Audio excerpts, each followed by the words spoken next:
Welcoming back to the stage, Sallie Krawcheck.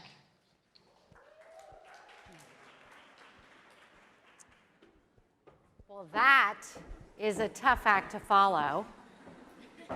And I also know I stand between all of you, a June Friday evening and a glass of wine. And so I recognize how very precious this time is. And I hope to leave us with a couple of messages.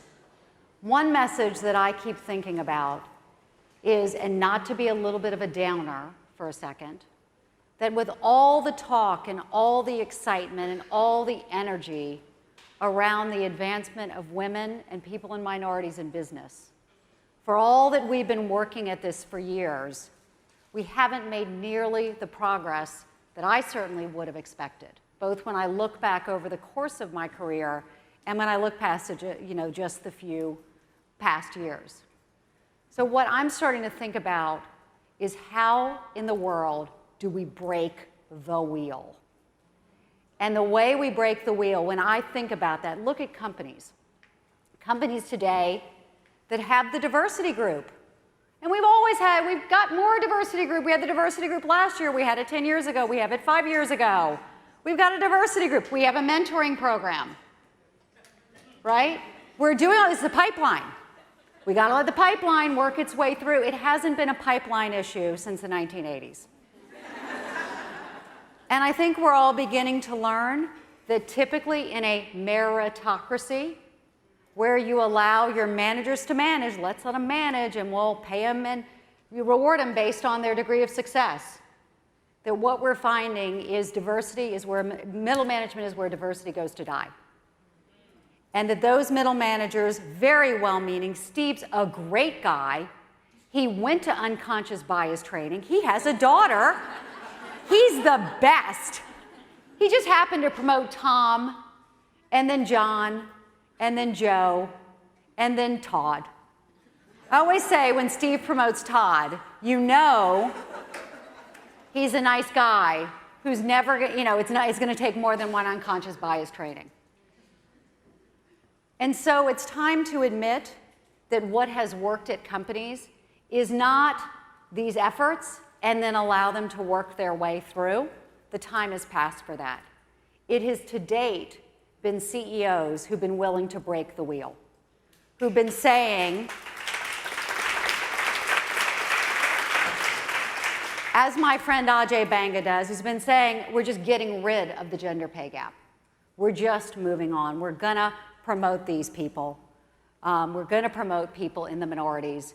I don't care if this middle manager doesn't like it. And that's where we've seen success. I think there's another way we can break the wheel. And that's by, I've been giving a lot of thought, and if you sort of follow me on Twitter, I've been circling around this concept of the lies we've been told as women. Not the explicit lies, but the ones that society has told us and that we have believed that have served us poorly. One that I played with is the concept that money is a masculine construct. That the guys are better at money than we are, they're better at investing, they're better at math, they're more risk tolerant. None of that is true. But that money in our society, that it's actually an attractive feminine characteristic to be bad with money. Carrie Bradshaw, she bought so many shoes she couldn't buy the apartment. So that's one idea. The other lie we've been told is, you go girl, you got this. Ask for the raise like this, go for the seat at the table like this. Here's the book to tell you how to get ahead. Here's the other book and the other book and the other book. And it must work, because look at that successful individual on the cover, and she got ahead. And I fell into this, where I thought, I got this. I got it. And I know it because people would say, I'd go to the Fortune conference. How did you get ahead, Sallie? I'm like, well, I worked really hard and I took the right amount of risk. And I just, I grit, right? Whatever it was.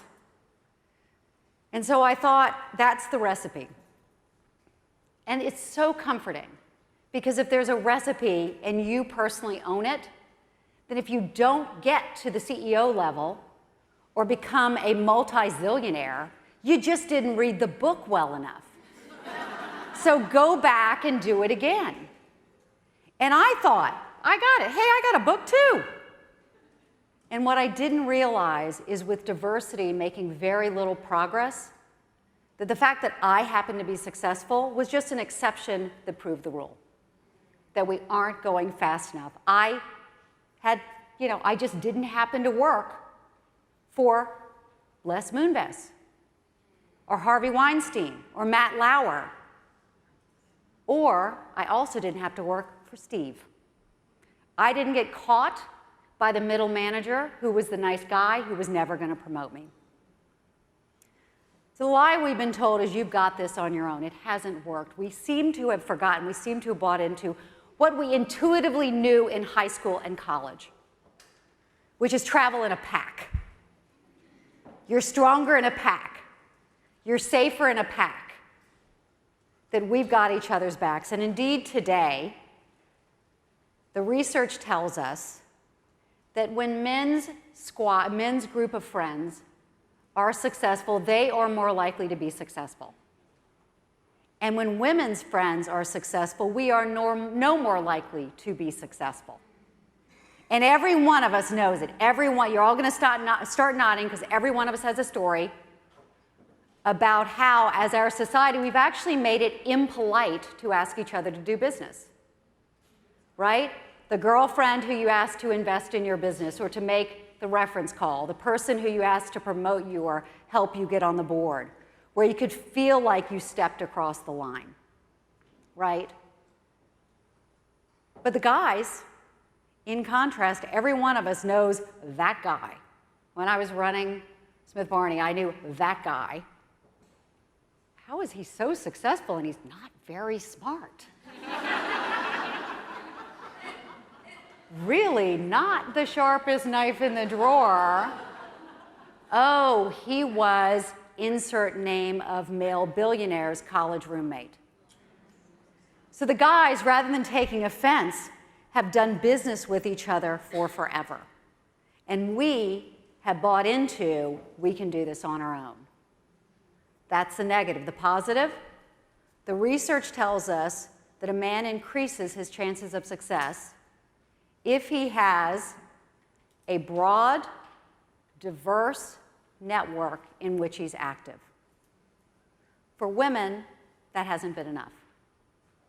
We should have a broad, diverse network in which we are active and our squad. A group of women, a small group of women who are in there with us, who when you can call them and say, I'm facing this issue, and they say, I've faced the same thing, or let me advise you. I remember seeing it when I was struggling with working for Vikram Pandit, and I just wasn't making any headway, and I went to some of the guys, who all the other direct reports were, and I said, help me, how do I work through this? Oh, here's what you do.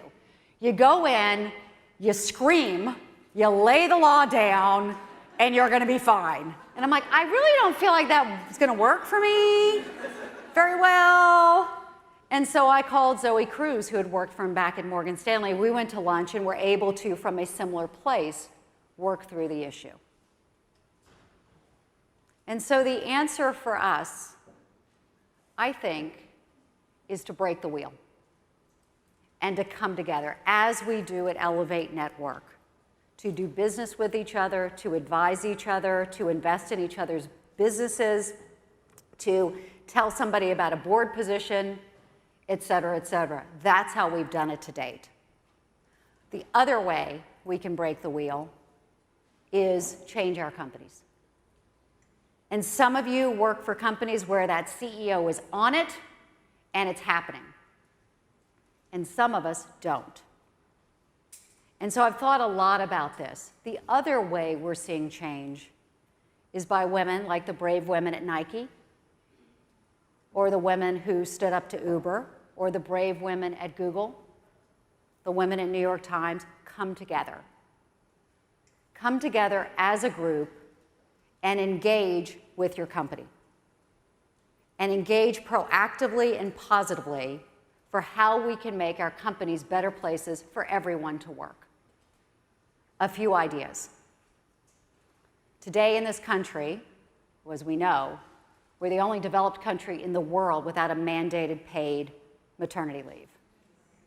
How in the hell do we live in the richest country in the history of our planet, and we are so mean as not to provide this leave?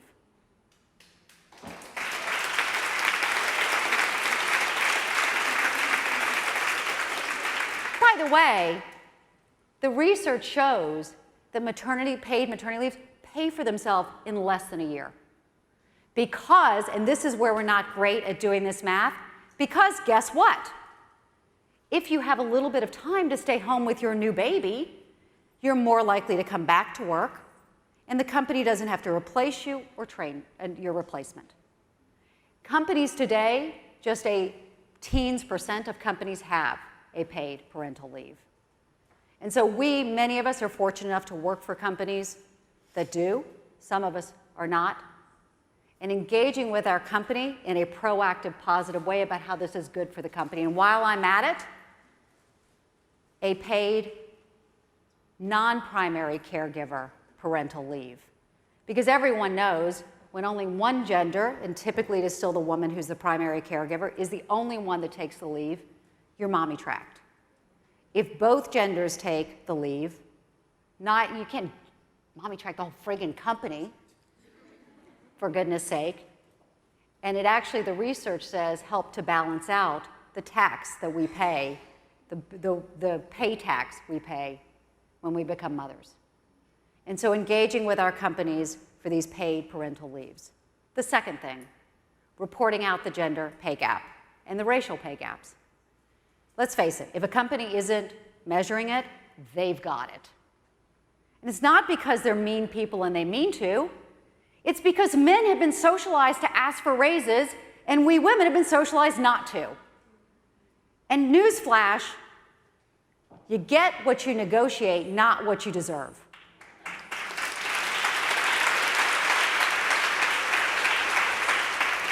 And so by having companies report it out and be conscious of it, those things will begin to close. Getting rid of mandatory arbitration for sexual harassment. People ask me, just today, is Wall Street so cleaned up that we've seen nobody lose their job in the Me Too moment? No, I don't think so. Because in fact, the research tells us that the industry is #1 across a range of industries for harassment. What's happened on Wall Street? One, the women are separated. We compete against each other. If I get this deal, I don't want you to get this deal. So we're not friends, as the venture capitalists in Silicon Valley are. They do business together. We compete, and then we're forced into silence. And so getting rid of that so we can get some sunshine in there, I think is also very important. Really getting the sunshine in. Now, you can probably think of others. And as we go into the election, this is not my area of expertise, but as we go into the election, sitting this out is not an option for any of us. And as Valerie Jarrett said today, which I thought was so eloquent, there's not a perfect person running for president. And so making sure that these are people whose visions for the future align with our own, and for me personally, getting that paid parental leave in there from our government is something that I think starts to attack the core of this issue. I have every day 2 strong emotions that appear to be in conflict. One of them is, I know we've all been socialized that it's unladylike to be angry. I am so friggin' mad about the lack of progress that we've seen and the fact that we as a country in many ways are moving backwards. And that in many ways there are many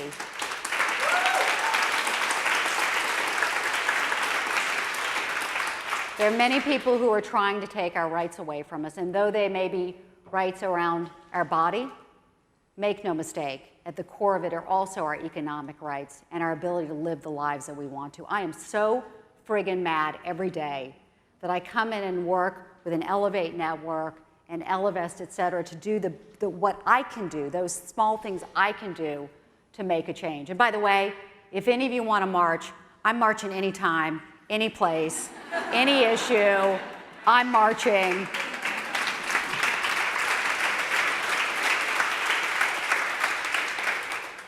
So number one, I'm so mad. And number two, I'm so grateful. That let's make a point to step back every once in a while and recognize that how lucky are we that we get to come together through some accident of birth, that we were born to our parents who educated us, who cared for us, who pushed us, that we found our way into business, that we found our way to come together, that we get to think about these issues and have the joy of working on these issues, and recognizing that even with all the stuff that's going on, every single one of us is living better than the kings and queens of just 100 years ago did. Indoor plumbing, am I right? Wi-Fi, am I right? And so I love to remind myself that every day above ground is a good day. I'm mad, I'm grateful, and whatever we did yesterday to drive greater fairness in business, greater fairness in our society, greater fairness in our economy has not been enough. And so for all of us, how tomorrow are we going to come together, work with our companies, and break the friggin' wheel? Thank you. Thank